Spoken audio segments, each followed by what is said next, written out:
I find myself pinching myself at times, just being on the opposite side of the screen, I suppose. But no, I'm definitely comfortable with the decision that I've made a few months back.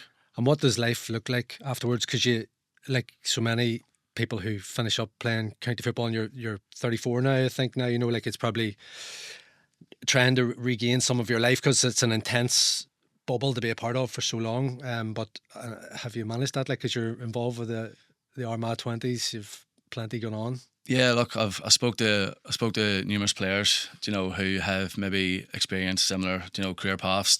Obviously we're in an intense environment. It's almost 7 days a week. If you're not there mentally, you're thinking about it, how you can prepare physically, and it can become that sort of 50 or 60 hour week. But the feedback that I got was that you need to fill the void, and that's what I've done.